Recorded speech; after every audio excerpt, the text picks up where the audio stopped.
기도드리겠습니다. 은혜가 풍성하신 하나님 아버지, 지난 일주일 동안도 저희를 지켜주셨다가 거룩한 주일에 주님 전에 나와 찬송과 경배를 드리게 하심을 감사합니다. 오늘도 이 예배가 헛되게 지나가는 시간이 아니라 하느님의 인자하심이 가득한 이 시간이 되게 하시고 성령님의 은혜가 우리들의 마음속 깊이 새겨지는 예배가 되게 하옵소서. 오늘도 주님 앞에 나온 성도들 지난 한 주간 돌이켜볼 때 세상에 살면서 알게 모르게 지은 죄, 이 시간을 통해서 회개하오니 불쌍히 여겨주시고 용서하여 주옵소서.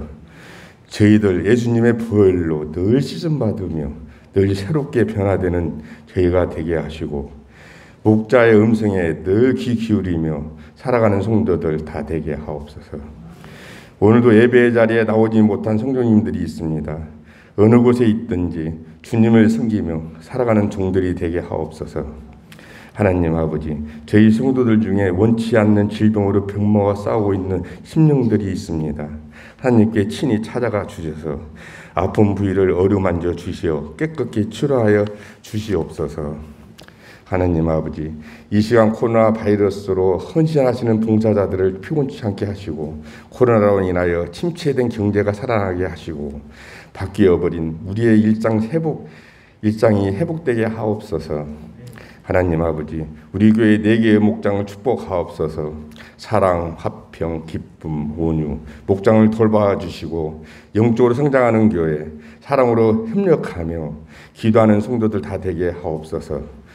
이 시간 말씀을 전하시는 목사님을 강건케 붙들어 주시고 강론하시는 말씀이 온전히 성령님께서 함께하여 주시옵고 그 말씀을 듣는 우리 성도님들 반석 같은 믿음 되게 하시고 구원의 기쁨을 늘 간직하며 감사의 삶을 살아가게 하옵소서.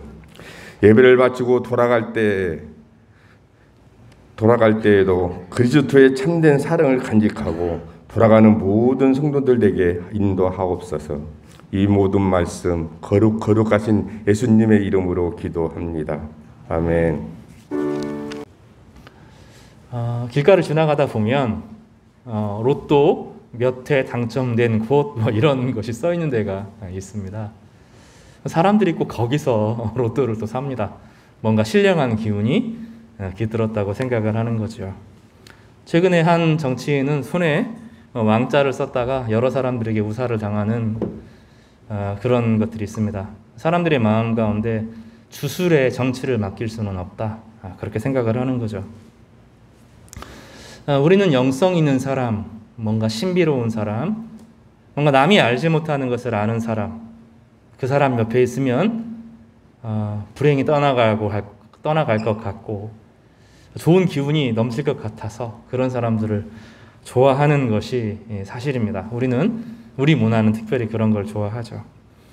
우리에게 찾아오는 어떤 우연한 그 안에 뭔가 신령하고 복된 일들이 일어나기를 바라는 그런 마음들이 있습니다. 우리가 생각하는 하나님 믿는 것도 좀 그렇고 하나님 뭔가 신령한 일들을 이루어 주셔서 우리 가게가 우리 직장이 어떤 일들이 막 선하게 일어나기를 그렇게 바라는 마음들이 있습니다.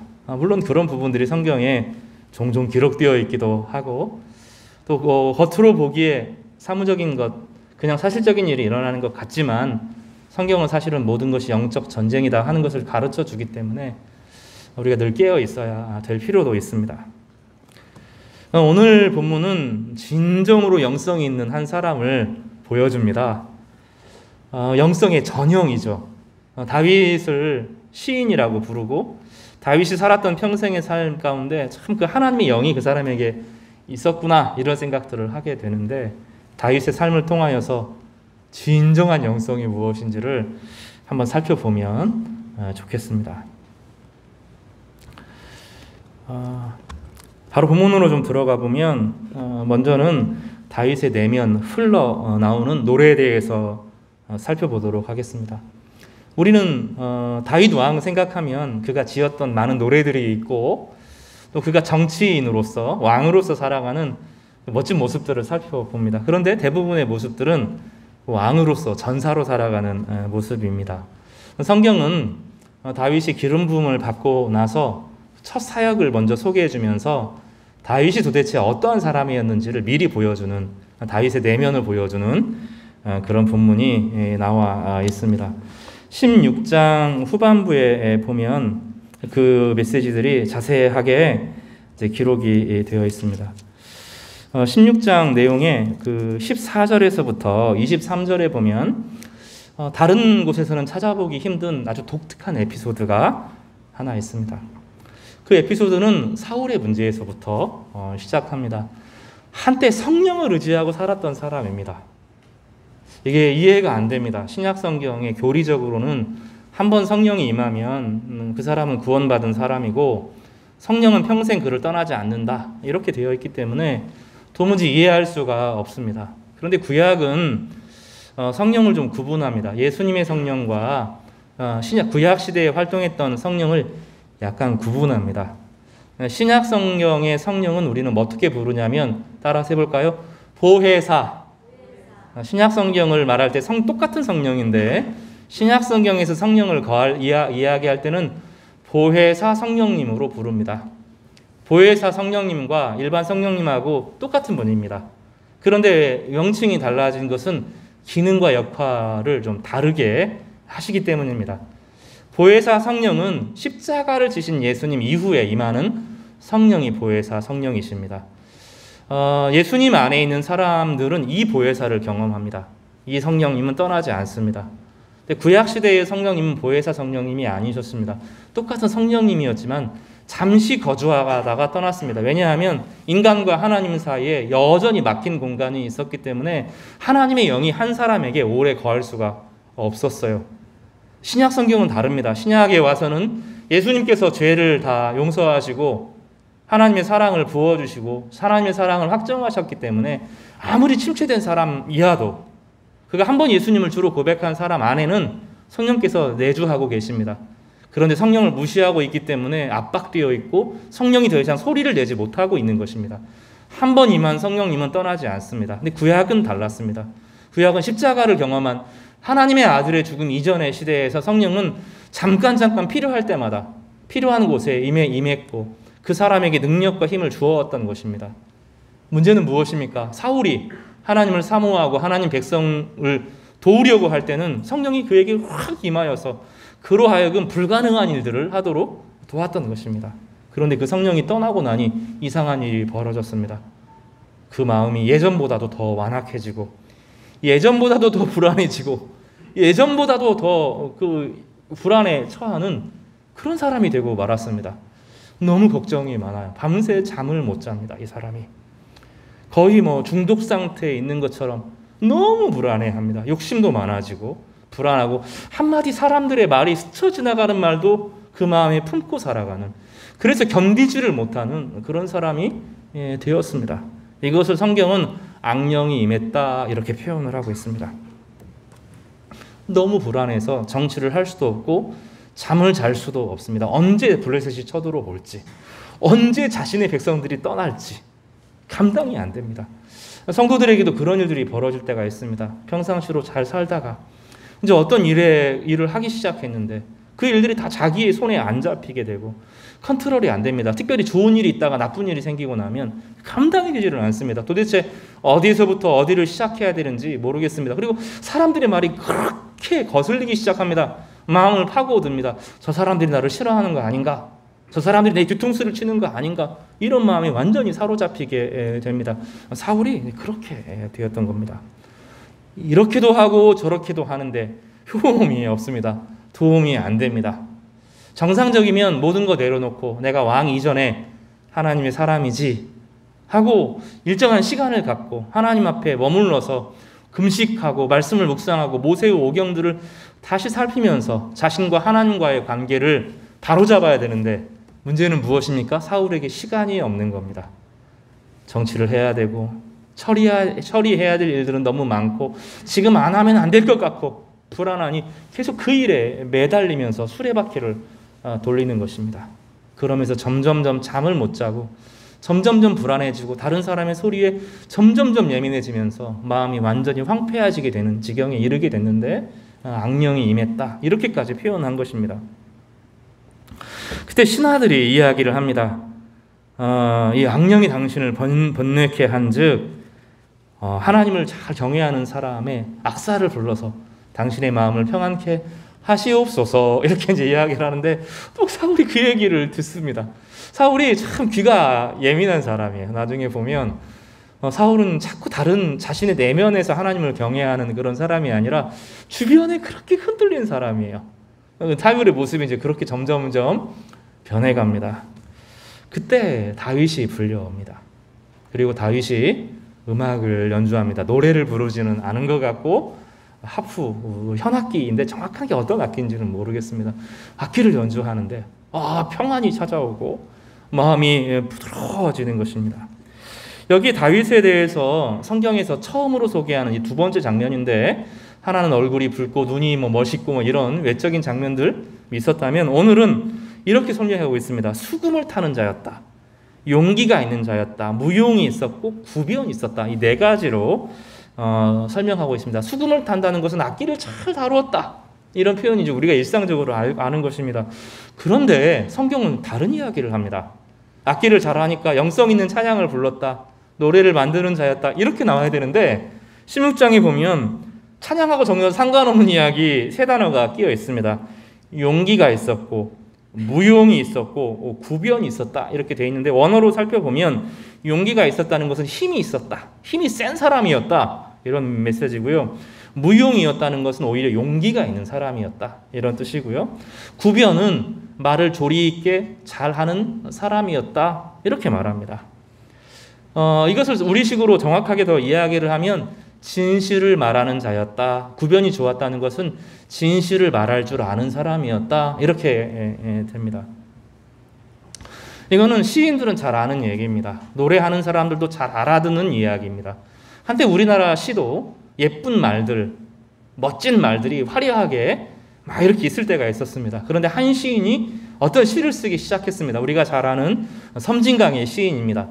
그 시인이 삶의 문제들을 시에 담아내면서 강이 흐르는 것, 그 안에 물고기들이 뛰어 사는 것들, 새들이 날아다니는 것, 이것을 삶에 빗대어서 농사 짓는 사람의 언어로 풀어쓰기 시작했을 때 문단이 뒤집혔습니다.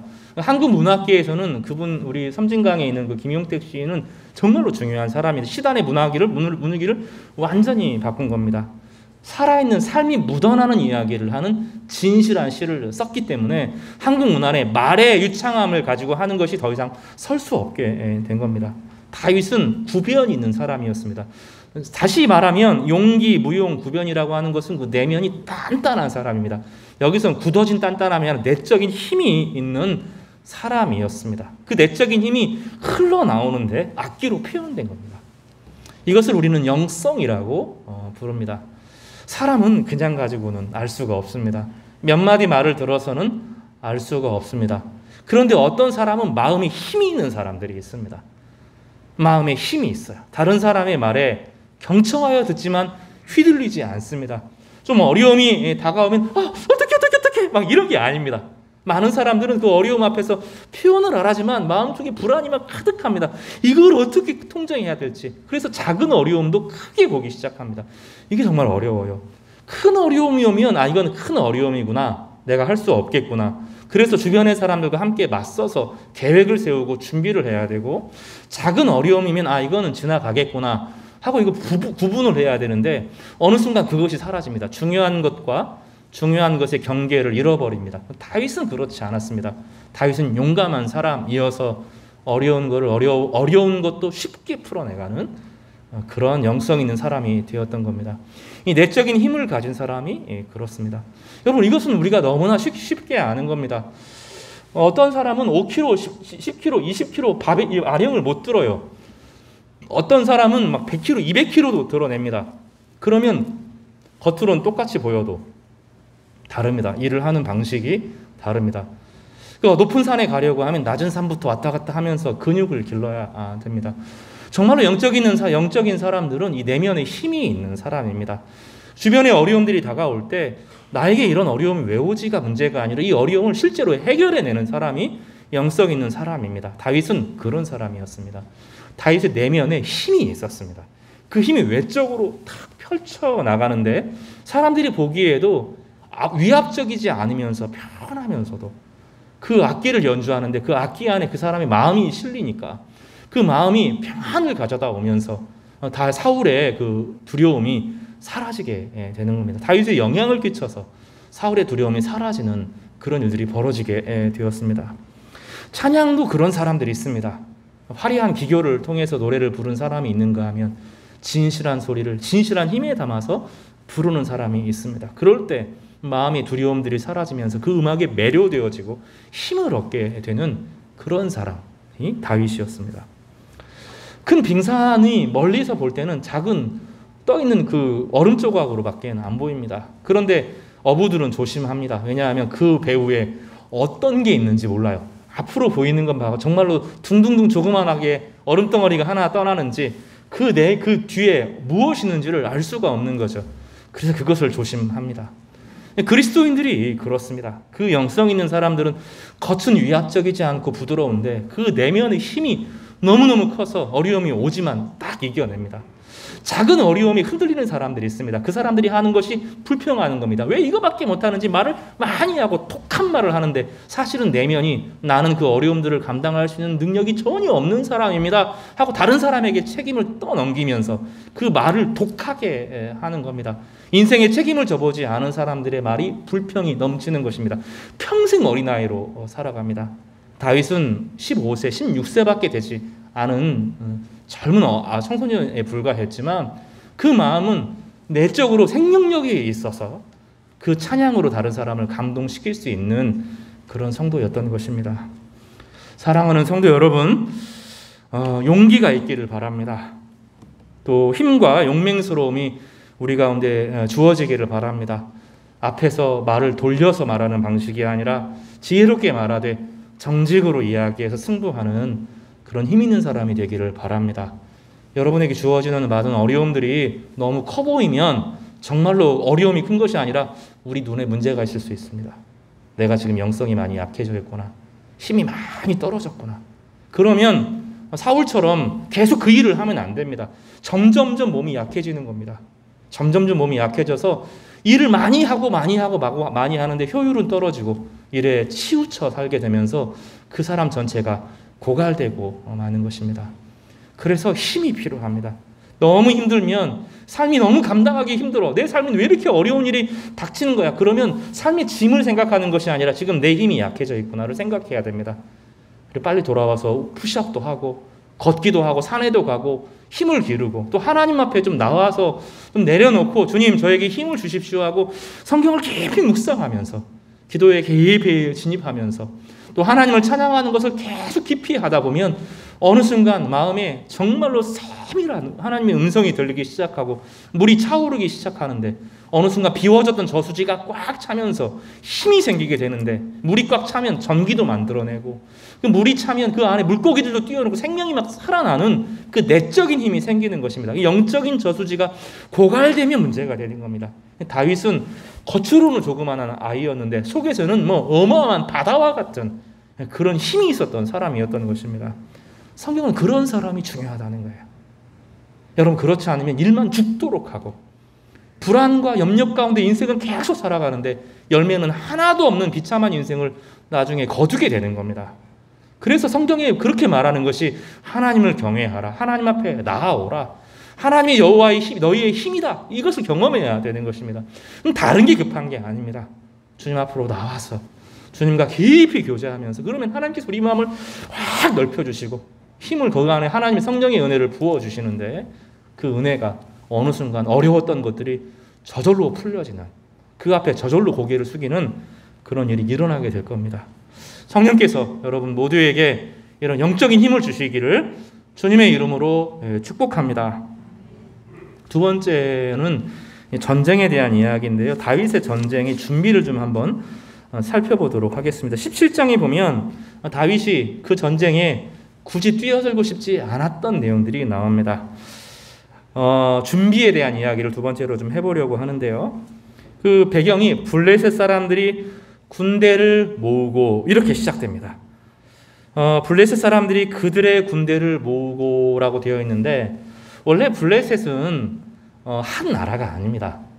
블레셋은 지파 동맹이어서 5개로 나누어져 있습니다. 그리고 그들은 서로 간섭받는 것을 싫어했습니다. 그러니까 성경의 블레셋 사람들을 생각하면 그리스 사람 이렇게 생각하면 틀림없습니다.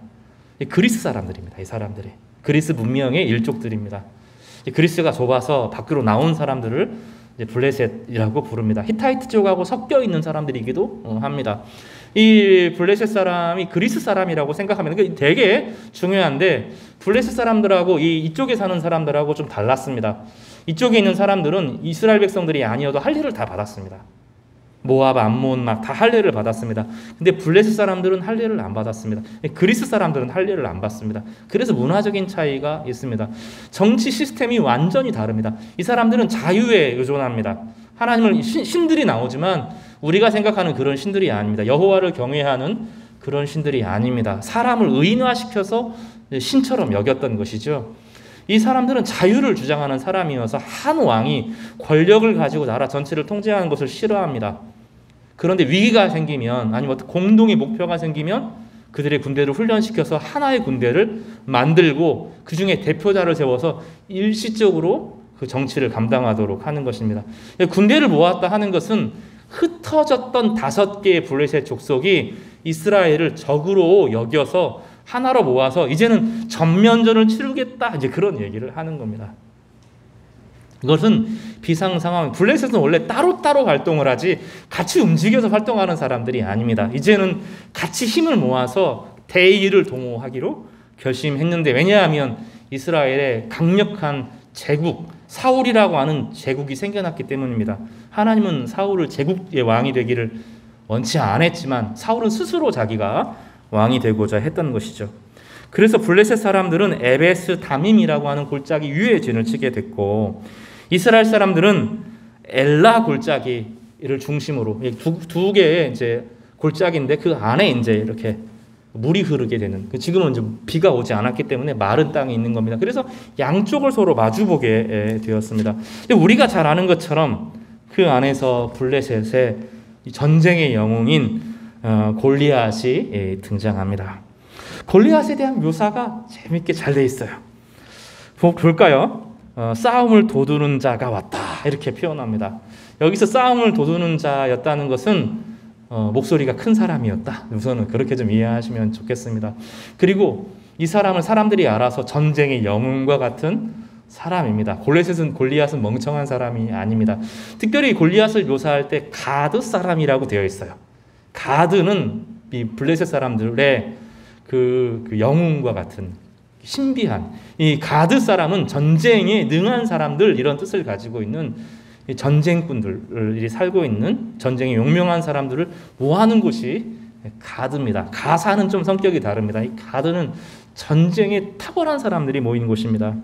목소리가 크고 전쟁에 용한 사람인데 용모를 묘사합니다. 성경에서 많은 사람들이 이런 사람들이 어딨어 하고 무시하는데 성경은 정확하게 묘사를 하고 있습니다.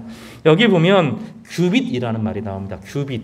그리고 뼘이 나오는데 이 한 뼘의 2배를 규빗이라고 부릅니다. 6규빗이라고 부르면 6규빗 한 뼘이거든요. 총 몇 뼘일까요? 산수로 한번 생각을 해보세요. 6규빗이면 손 몇 뼘이에요? 곱하기 뭐 하라고요? 2 하면 됩니다. 6규빗이면 이걸로 손 하나로 12번 재면 됩니다. 12번. 그리고 한 뼘이니까 13번. 손으로 13뼘 정도 되는 사람이다. 이렇게 부릅니다. 그래서 수치를 계산해 보면 2m 60에서 90, 많으면 3m까지 되는 사람이었다. 이렇게 봅니다. 처음에 우리나라 사람들이 성경을 읽을 때 거짓말이겠구나 이런 생각을 한 겁니다. 세상에 그렇게 키 큰 사람이 어딨어. 그런데 NBA 농구를 보면서 가능할 수도 있겠다? 그런 생각이 드는 거죠. 우리나라 사람들은 키 큰 사람은 198cm 이런 사람들이 센터를 하는데 NBA 농구를 가보니까 2m 70, 2m 20 이런 사람들이 있다는 것을 알게 됩니다. 그러면 성경에서 말하는 이 고대의 거인족, 이 사람들은 거인족이 분명한데 성경에 예전에 거인족들에 대한 묘사를 하고 있는 부분이 있습니다. 블레셋은 거인족이었던 것입니다. 싸움을 잘하고 우리가 생각하는 이미지들은 키가 크고 등치가 크면 이 사람은 몸이 둔할 것이라고 생각을 하는데 그렇지 않습니다. 백전백패의 용사였습니다. 힘이 얼마나 장사였는지를 묘사하는 부분이 있는데 논 5,000세겔이라 갑옷의 무게가 여기 보면 5,000세겔이라고 되어 있는데 5,000세겔이면 얼마 정도 되냐면 57kg입니다. 옷의 무게가 57kg입니다. 저는 이 무거운 걸 옷 입는 걸 너무 싫어해가지고 그런데 57kg를 옷을 입고 가려고 하면 어떨까요? 이거 이순신 장군하고는 비교할 수 없는 장사였던 것입니다. 여기 보면 그 창자루가 배틀채 같고 창날이요. 전체 창이 아니라 창날에는 칼로 되어 있다. 철로 만들었다라고 되어 있는데 그 무게가 600세겔이다라고 되어 있어요. 여기 보면 600세겔이면 이 무게만 이것만 6kg가 넘습니다. 한 7kg 가까이 창날만 7kg입니다. 그리고 창틀까지 계산하면 몇십 킬로가 되는 거죠. 그러니까 온 완전 구장을 하는데 거의 100kg 가까이 되는 옷을 입고 뛰어다니는 사람입니다. 그 사람이 갑옷을 벗으면 날아다닐 겁니다. 우리가 생각하는 그런 둔한 멍청한 그런 사람이 아니고 전술에 능하고 전략에 능하고 이 가드 사람은 어릴 때부터 전략군으로 스파르타 이렇게 생각하면 되겠어요. 그런 정도의 힘을 가진 그런 사람들이 이 블레셋 사람의 가드 족속입니다. 그 중에서 최장수, 제일 앞에서 전쟁에서 이기는 사람이랍니다. 이게 팔레스타인에는 그런 전통이 없는데 그리스에는 그런 전통이 있습니다. 두 대표를 꼽습니다. 전쟁에서 가장 용맹한 사람을 내세워서 둘이 전쟁을 해가지고 한쪽이 지면 지는 겁니다. 이제 이게 그리스 전통인데 싸움 도두는 자는 그런 의미입니다. 그러니까 싸움에 가장 잘하는 그 블레셋 5나라 중에서 제일 싸움을 잘하는 골리앗을 그 앞에 불러서 사람들에게 소리를 지르면서 그들을 압도하는 그런 사람의 모습이 여기서부터 기록되어 있습니다.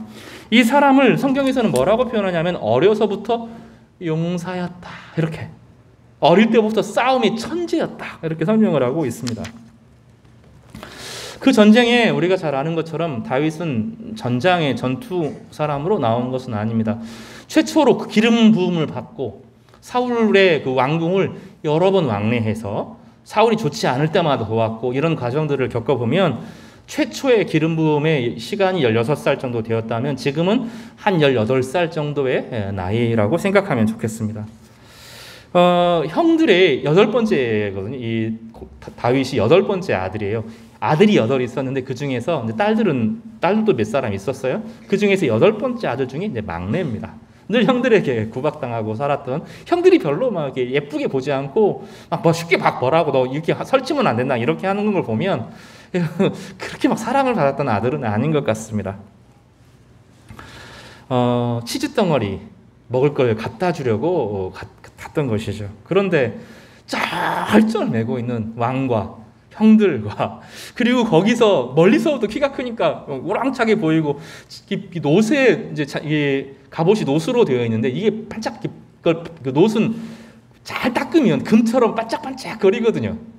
성경에서 골리앗을 묘사할 때 흉측스럽게 그러는데 그런 게 아닙니다. 어린 갑옷을 입었습니다. 이제 어린 갑옷은 그 녹과 돛을 이렇게 곁댄 겁니다. 그래서 활이나 창이 한 겹이 아니라 여러 겹대 있기 때문에 물고기 비늘처럼 곁대 있어서 안 뚫려지도록 만들어 놓은 거거든요. 이게 금색으로 빛나는 그런 옷을 입고 그 안에 전장에 서 있는데 너무 멋있는 영웅으로 보이는 겁니다. 거기에 사람들이 쩔쩔 매는 거죠. 다윗이 그 전쟁에 나가면서 전쟁에 나가겠다고 사울에게 이야기를 하고 드디어 전쟁에 참여하게 되는 장면이 바로 기록되어 있습니다. 제가 오늘 이야기하려고 하는 것은 어떻게 이겼느냐에 대한 세부적인 묘사가 아닙니다. 다윗이 하는 말들을 좀 들어보겠습니다. 다윗이 어떤 얘기를 하냐면 나는 아무 능력이 없는데 하나님이 도와주시면 이깁니다. 그렇게 이야기를 안 했다는 거예요. 다윗은 골리앗을 보면서 내가 저놈은 잡아 죽일 수 있겠다는 자신감이 있었다는 거예요. 그 자신감이 실제였다는 거예요. 다윗의 이야기에서는 하나님이 전쟁을 전체로 주관하신다. 이것은 신앙 고백이 분명합니다. 하나님이 전체를 주관하시는 가운데 자기가 어떤 역할을 해야 되는지 직시한 사람이에요. 그리고 골리앗을 보면서 지금 제가 묘사를 쭉 했잖아요. 제 묘사가 절대 과장이 아닙니다. 진짜 골리앗은 전쟁 영웅이고 그리스 족속 중에 탁월한 사람입니다. 그리고 멋진 옷을 입고 정말로 완전한 무장을 하고 쫙 있는데 대단한 겁니다. 이거는 감당할 수 없는 거죠. 그런데 다윗은 달랐어요. 내가 쟤는 이길 수 있겠다. 내가 쟤는 이길 수 있다. 다윗은 자신감이 있었어요. 그리고 뭐라고 말하냐면 사울에게 이렇게 표현합니다. 이렇게 표현하는데 내가 사자와 곰에서 양떼를 지켰다. 내가 물맷돌이라고 하는 것을 쓰는데 이게 물매라는 말이 우리와 말에 잘 안 맞습니다. 무림매가 맞습니다. 무림매를 쓰는데 여기 막대기라는 번역이 조금 잘못되어 있습니다.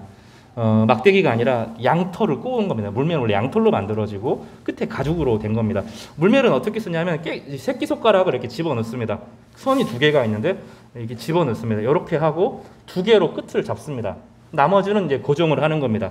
이렇게 놓고 탁 풀면 새끼손가락에 선이 잠겨 있고 나머지 이 전체로 상대방을 고나서 쏘이는 대단한 무기입니다. 이게 이제 이 서양 사람들은 이 새총으로 생각을 했던 거예요. 그래 막대기 물매가 이런 건가 초기에 다윗에 대한 묘사는 그랬던 겁니다. 처음에 성경들을 번역할 때 막대기라고 하는 번역은 거기서 나온 겁니다. 막대기가 아니라 물매는 양털로 쫙 꼬아서 아주 단단하게 되어 있고 끝에는 탄력이 있어서 돌들의 무게를 감당합니다. 그리고 이 새끼손가락이 중요한데 이걸로 자신의 무기를 대는데 다윗이 딱 보는 겁니다. 내가 쟤는 이길 수 있겠다. 자신감이 그에게 있었던 것입니다. 많은 그리스도인들이 이걸 착각을 합니다. 어떤 일을 하는데 마음으로 지고 하면서 이길 수 있을 거라고 생각하면 그건 우산입니다. 불가능한 전쟁입니다. 어떤 일을 하든지 간에 마음으로 지고는 지는 겁니다. 내가 마음으로 지면 그 일들을 감당할 수 없고 어느 순간 잘 하다가도 순간에 밀리기 시작하면 답이 없습니다. 마음으로 지면 지는 겁니다. 다윗은 마음으로 지는 사람이 아니었습니다. 그리고 다윗은 자신감의 근거가 있었어요. 이 자신감의 근거가 중요한데 헛되지 않습니다. 다윗의 자신감은 크게 두 가지로 나뉩니다. 하나는 모든 역사는 하나님이 주관하신다라고 하는 자신감이 있습니다. 이건 우리에게 신앙이 너무너무 중요하죠. 또 하나는 무엇입니까? 나는 준비가 된 사람이다. 나는 그 일에 감당할 수 있는 사람이다. 우리는 이런 사람들 싫어합니다. 저 사람 너무 교만한 거 아니야? 이렇게 생각하는데 그렇지 않습니다. 성경은 가만히 성경을 읽어보십시오. 성경에서 믿음의 일을 이루는 사람들은 나는 그 일을 감당할 수 있다. 왜냐하면 하나님이 나와 함께 하셨고 나는 그것을 위해서 준비된 사람이다. 이런 신앙이 다윗에게 있었습니다. 다윗은 어떻게 생각했습니까? 사람이 아무리 빨라도 사람이 아무리 힘이 세도 곰처럼 힘이 세지는 않다. 사자가 둔해 보이잖아요. 그 겉으로 보기에는. 그런데 그 근육이 달라요. 힘이. 그래서 그 암사자, 숫사자가 있는데 겉으로 보기는 암사자들이 힘이 세는 것처럼 보이지만 암사자도 여럿이 숫사자를 못 당합니다. 근육이 다르기 때문에 그래요. 사자와 곰이 사람이 아무리 세도 사자와 곰을 1대1로 못 이긴다. 골리앗이 아무리 세도 저놈이 세도 사자와 곰보다 빠르지는 않을 거다. 그런데 내 물맷돌은 내 새끼손가락에 걸려있는 이 물맷돌은 사자보다 빠르고 곰보다 빠르다. 그러면 내가 골리앗도 이길 수 있다. 다윗의 자신감은 경험에서 나온 겁니다.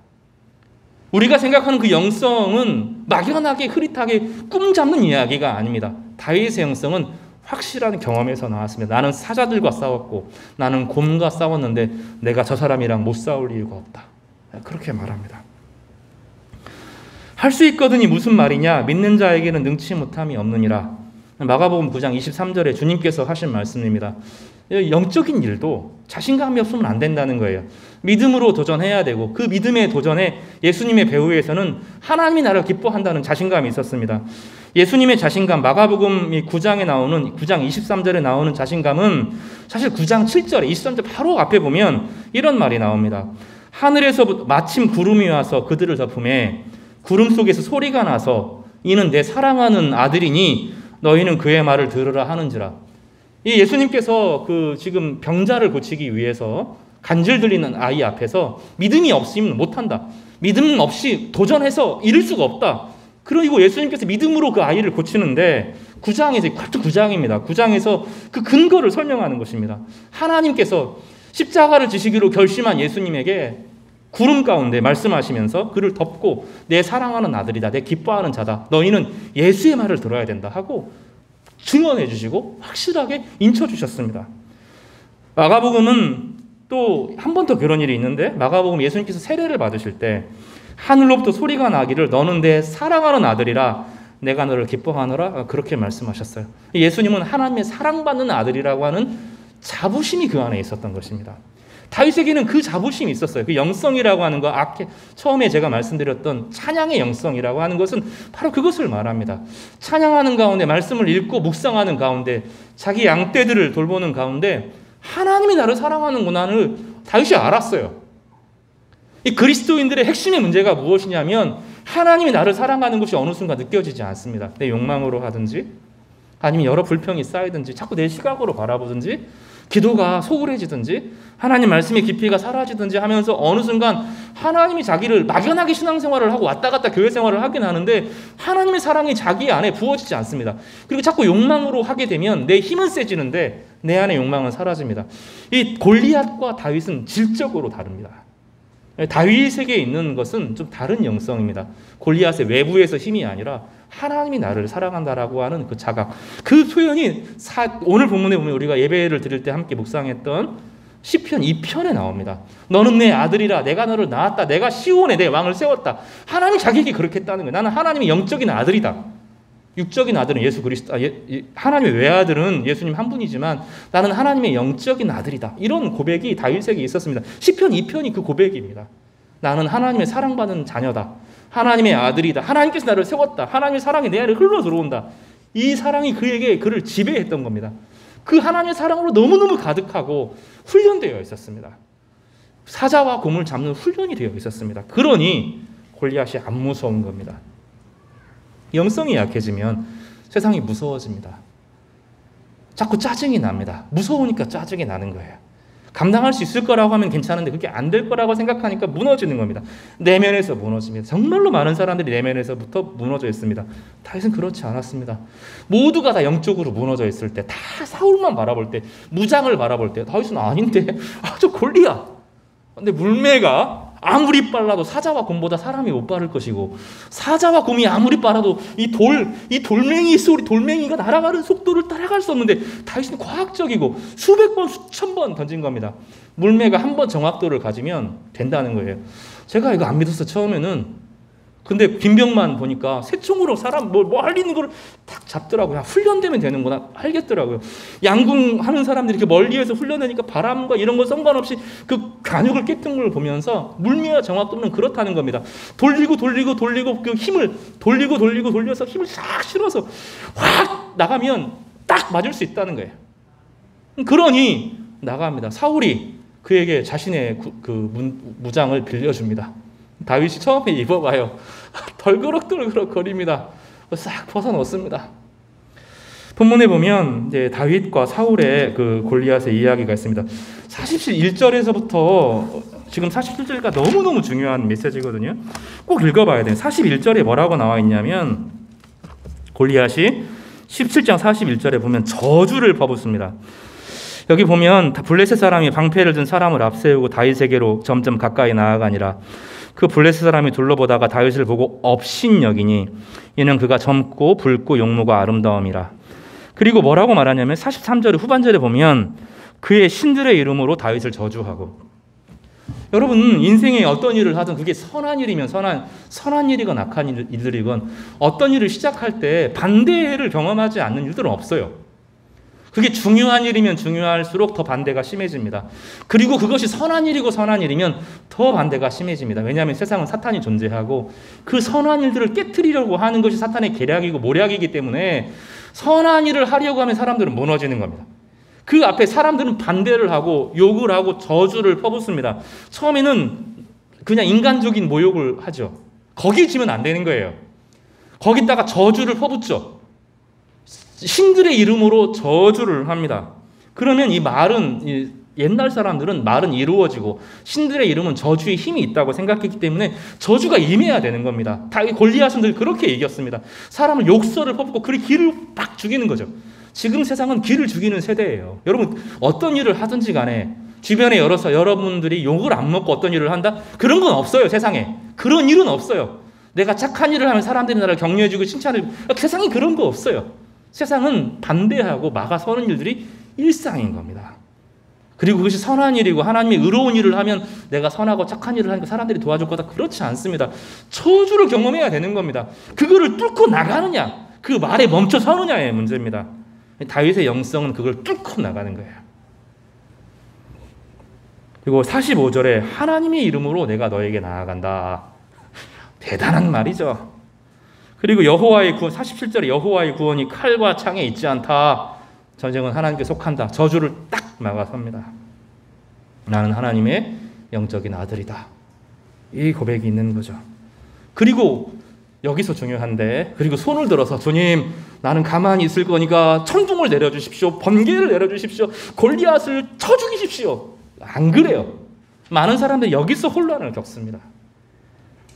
다윗은 그렇게 하지 않았습니다. 신앙 고백과 하나님의 사랑을 믿었지만, 그러나 그가 준비되어 있었어요. 어떻게 준비됐죠? 48절, 49절에 저는 이 설교를 준비하면 너무너무 감동적이었는데, 빨리 달리고 뛰기 시작합니다. 사자와 곰을 잡을 때 가만히 있으면서 이렇게 안 했다는 거예요. 열심히 뛰면서 같이 보조를 맞추면서 뛰어가면서, 그러면서 움직이기 시작하는데, 물매는 항상 가지고 있는 거거든요. 새끼손가락에 끼어 있는 상태인 거죠. 막 뛰면서 돌을 딱 꺼내서 자 골리앗이 있는데 그를 향해서 달려가기 시작합니다. 골리앗을 호위하는 무기 잡은 사람들이 그 안에 나와 있습니다. 아주 박진감 있게 그려집니다. 이거를 뛰어갑니다. 나아갑니다. 그 앞에 돌파를 합니다. 돌을 꺼냅니다. 이 돌을 꺼내고 물매에 달기 시작합니다. 이 자기의 속도와 물매의 속도가 만나서 가속이 붙습니다. 그리고 이 돌리는 속도가 딱 어느 정점에 이를 때, 그 사자를 잡았을 때, 곰을 잡았을 때 그 힘으로 물매가 날아갑니다. 한 방에 갑니다. 두 방도 아니고 한 방도 아니고 정확히 한 방에. 실수가 있으면 안 되는 겁니다. 다윗은 자신감이 있었어요. 해봤다는 거예요. 그동안 수없이 사자와 곰과 맞섰고 자기 양떼들을 지켰을 때 하나님이 자기를 도와줬다는 거예요. 그러면 오늘도 예외 없이 하나님께서 이기게 하실 것이라는 힘이 다윗에게 있었습니다.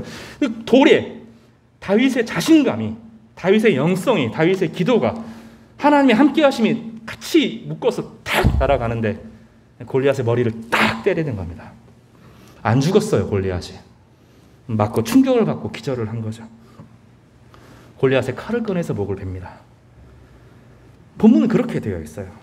주술이 아닙니다. 저주가 아닙니다. 주술과 저주를 이기는 힘은 실력이고, 그 실력은 하나님을 경외하면서 나왔고, 하나님이 이스라엘을 구원했을 때처럼 나도 구원하실 것이라는 기대가 있었고, 그 힘이 자기를 훈련하게 했던 것입니다. 겸손은 겸양이 아닙니다. 겸손은 영적 자신감의 다른 말입니다. 따라서 해볼까요? 겸손은 겸양이 아니라 영적 자신감의 다른 말이다. 하나님이 함께 하신다. 하나님이 내 아버지시다. 하나님이 나를 사랑한다. 그거 없이 어떤 일을 할 수 있어요? 하나님 백성 아무것도 못해요. 정말 아무것도 못합니다. 아니면 사울처럼 할 수밖에 없어요. 사람들을 끌어모으고 군대를 모아서 싸울 수밖에 없는데 우리는 그런 식으로 일하지 않습니다. 하나님이 나를 사랑한다. 하나님이 내 편이다. 나는 하나님의 부름받은 왕이다. 이것이 영적 자신감인 거예요. 그것이 그로 하여금 훈련하게 만들고 믿음으로 일어서게 만든 것이죠. 성도 여러분, 이게 없으면 인생은 낭비하게 됩니다. 두려움에 기가 죽고 피곤하고 지쳐 사니 넷플릭스 오징어 게임 보면서 하하하하 하고 잠깐 끝나고 씁쓸하게 지나가는 거예요. 내가 엄청난 일을 한 것처럼 보이지만 사실은 시간만 낭비한 겁니다. 내 인생을 살지 않고 다른 사람의 인생에, 다른 사람이 망가지는 인생에 아파하는 것으로 그치고, 어느 순간 나도 그냥 인생을 낭비하는 인생을 살면서 내가 인생을 살았다고 착각하는 겁니다. 기가 죽어서 그래요. 눌려 있어서 그래요. 인생은 자신의 인생을 사는 거예요. 다른 사람의 인생을 지켜보는 것 하지 말고 여러분의 인생을 사세요. 하나님이 우리의 인생을 산다는 것은 지루한 일이에요. 물매를 던지고 수백 번 수천 번 비껴나가고 안 맞고 하는 것을 보는 거예요. 실수해서 늑대에게 그 늑대 손에 베이기도 하고 물리기도 하고 하면서 배우는 거예요. 물매를 던져서 그 움직이는 대상들을 향하여서 정확하게 맞아들일 때까지 100번, 1000번, 10,000번을 던지면서 힘을 갖추는 거죠. 그것은 자신의 힘을 키우는 것이 아니라 하나님 나와 함께 한다는 믿음 가운데 이루어지는 겁니다. 다윗의 영성은 현실을 살아가는 영성이지 주술적 영성이 아닙니다. 그게 영성을 착각하는 거예요. 사울은 주술적인 영성을 나중에 보면 보여줍니다. 그런 게 아니에요. 다윗은 철저하게 현실 가운데 하나님이 자기가 함께 한다는 믿음 가운데 말씀을 자신의 삶으로 끌어내어서 그 삶의 인생의 기반을 세운 전혀 다른 모습의 영성을 보여줍니다. 우리가 갈 길은 사울의 길이 아니라 다윗의 길입니다. 그 길을 함께 갔으면 좋겠어요. 같이 연습하고 같이 일들을 함께 기도하고 그런 실질적인 문제들을 함께 풀어가면서 하나님이 나를 사랑하신다. 이 기초 위에 우리 인생을 세워가기를 바랍니다. 성도 여러분, 하나님이 여러분과 함께 하십니다. 하나님이 내 편이십니다. 다윗의 신앙 고백 한 절을 읽고 오늘 말씀을 마치겠습니다. 시편 2편, 7편입니다. 이스라엘 백성들은 시편 1편 못지않게 2편을 좋아했습니다. 2편의 시작은 이렇게 됩니다. 어찌하여 열방이 분노하며 원수들이 대적하는가? 우리 인생은 그걸 경험하는 거예요. 우리 인생은 목가적인 인생이 아니에요. 우리 인생은 평온한 인생에서 쉬는 그런 인생이 아니에요. 우리 인생은 원수와 대적이 많은 곳에서 살아가는 것입니다. 그래서 전반부는 무거워요. 이스라엘 백성들이 제일 사랑하는 시편이 시편 1편, 2편입니다. 2편 2절에 7절에 보면 이렇게 나와요. 내가 여호와의 명령을 전하노라. 여호와께서 내게 이르시되 너는 내 아들이라. 내가 너를 낳았도다. 내게 구하라. 내가 이방 나라를 내 유업으로 주리니 내 소유가 땅끝까지 이르리로다. 내가 철장으로 그들을 깨트리며 질그릇같이 부수리로다 하시도다. 이것이 우리 신앙 고백이 되기를 바랍니다. 여러분 기죽지 마십시오. 눌려있지 마십시오. 두려워하지 마십시오. 하는 거 원하시지 않고 그것이 우리의 선실도 아닙니다. 믿음을 가지고 바라보면 전혀 다른 길이 보일 겁니다. 물맷돌이 보이고 나를 준비시키신 하나님이 새롭게 보일 겁니다. 여러분이 가지고 있는 바로 그것이 남이 하지 않는 방식으로 그걸 뚫고 나가는 힘을 베풀어 주실 것입니다.